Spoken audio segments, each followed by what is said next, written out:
আজকে আমরা আসছি আমাদের যদুনাথ রায়ের জমিদার বাড়ি, যেটাকে আমরা বিক্রমপুর জমিদার বাড়ি হিসাবে চিনি।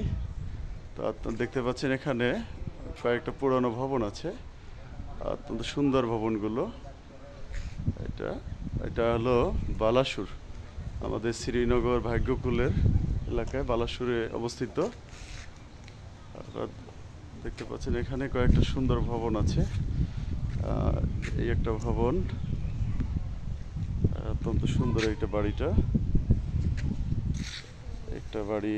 তারপরে পিছনে আমাদের আরো একটা সুন্দর রাজবাড়ি আছে।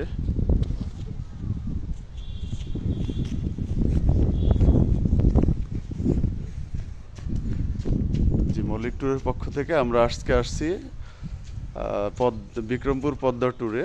এখানে দেখতে পাচ্ছেন আমরা এখন আছি বিক্রমপুর রাজার বাড়ি, যেটা হলো যদুনাথ রায়ের জমিদার বাড়ি নামে পরিচিত।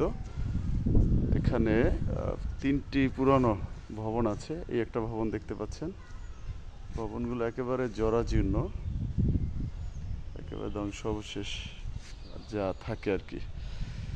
তো এটা এখনো সম্ভবত আর্কোলজির অধীনে নেওয়া হয়নি, এজন্য সংরক্ষণের কোনো ব্যবস্থাও নাই।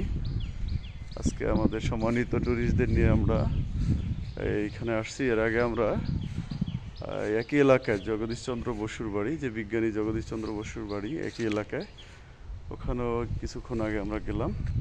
এখন আছি আমরা যদুনাথ রায়ের জমিদার বাড়িতে। অত্যন্ত সুন্দর বাড়ির পরিবেশটা, বিশাল দিঘি আছে, এখানে পুকুর আছে। এখানে আরও একটা পুরনো ভবন দেখতে পাচ্ছেন ওপাশে। তো এখানে আমাদের সম্মানিত পর্যটকরা, অতিথিরা, তারা ঘুরতেছেন যার যার মতো করে। এটা ঠিক আছে, দেখা হবে আরও কোনো একটা ঐতিহ্যবাহী কোনো ঐতিহাসিক স্থানে, জায়গায়। সবাইকে ধন্যবাদ, মল্লিক ট্যুরের সাথেই থাকুন। হাই।